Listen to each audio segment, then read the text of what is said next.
Let's just unveil the new generation of our UC-2000 series ICU unit. When we define an ICU unit, what's coming to our mind? For the severe case care, we need to maintain an accurate temperature and humidity. That's the kind of basic functions we put into the middle portion onto the interface. As you can see, we have the temperature, humidity, and oxygen concentration. And then maybe when we go further, we can have some extra functions like we have the cooling or heating bed will be regulated on this portion. Or maybe we have the nebulization, the built-in nebulizer we have here. Or you have the infrared treatment light. It's all placed on this fancy and decorative interface control panel. It's good. But what can distinguish our product from all the existing competitors? We have done kind of the research over the last so many years. We have researched many manufacturers from Korea, from US, from Turkey, from Germany.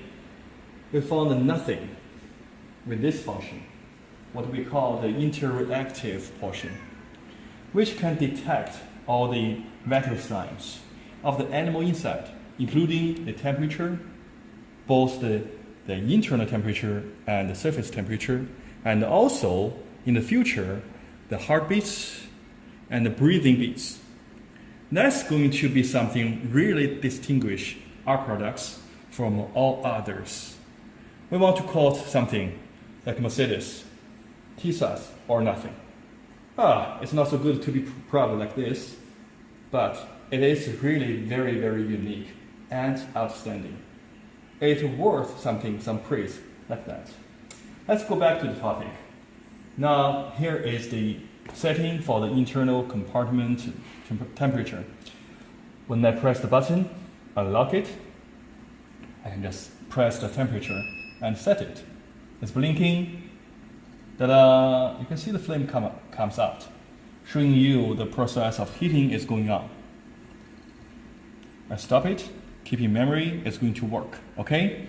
Humidity. This one we need to use external humidifier to realize high temperature and high humidity. Okay, this one does not have the built-in humidifier. That's the oxygen concentration control. As you can see, we have the valve and the gauge for regulating the airflow of the oxygen into the compartment. And here is the tube where the oxygen tube goes in. There's oxygen inlet like this. Very simple. Plug, locked automatically. And the other portal is for the nebulizer. We'll talk about that later. When we move down here, you can see two icons. One is referring to the external recirculation. The other is for the internal recirculation. Once I trigger this button, it's going to give you a bouncing noise. Ta-da! Okay, what? Let's turn around and see the back end of the machinery. When we get closer to this portal, you can see there's a door. I'll just repeat this action. Okay. You can see there are two springs with the two axles, two rods. It's bouncing in and out for two functions and two purposes. First of all, we are realizing both the internal and external recirculation. For the external, we are going to bring in 1/3 of refreshed air and mix it into the internal recirculation fresh air. For both purposes, keeping that warm without leaking all the precious heat, and also get it refreshed all day long. Or when the whole thing is meeting an unpredictable blackout and power surge, going to cut off the power supply suddenly, that's going to bounce out and give you the accidental supply for the fresh air and keep all the animals inside safe.